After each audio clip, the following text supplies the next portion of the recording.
In the USA, census time has come round again, with 140,000 officials being sworn in for the job of counting the population.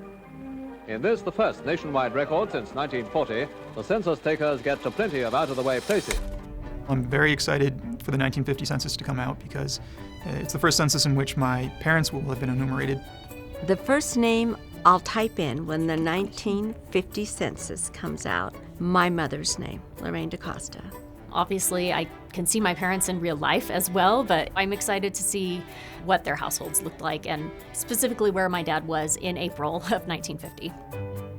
So the censuses have always been sort of a key to unlock the generations of your family. And this one is particularly interesting to me because I'll be able to see people that I've met and they'll be on there, and that's pretty cool.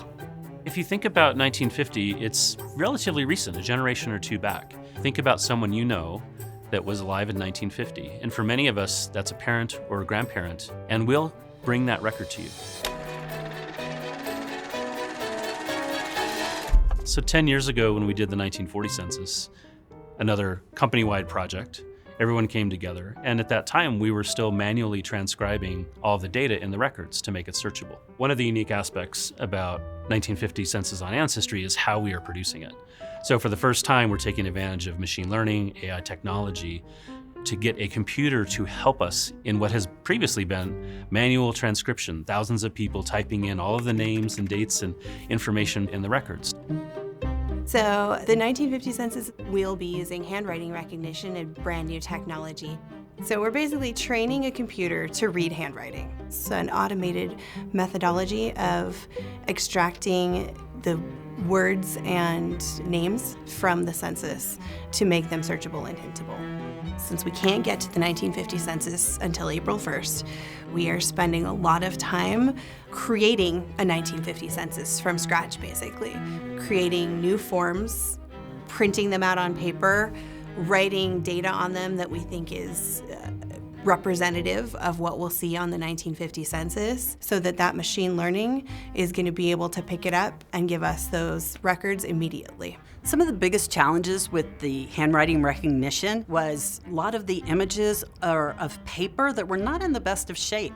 The idea was if we took the worst possible case and we can make our models work on that, we're pretty sure we can handle all of it. We got creative and we figured out different ways to mutilate these documents, stomping on them, tearing them. Scrunched them, we crossed names out, ran over documents, or all different types of things to try and age the documents.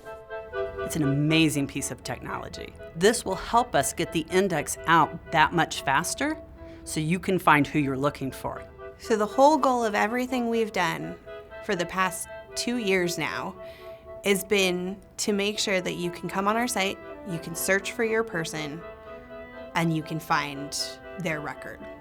If you've built a tree on Ancestry, you'll get that little green leaf that tells you, hey, we got a story to share with you. You want to check it out.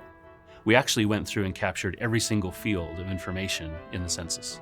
The story is in much more than just the people and the places they lived, but also in their occupation, the countries that they immigrated from, and other things. And that entire census told the story, not just some of the fields. We can tell you the story that is in that record completely, not just that your family lived in a certain place and time, but how they lived. And so the census is going to be a great moment to focus attention on the 1950s, but we have lots of stories to tell, and we want to make sure you find all of those stories collectively through Ancestry.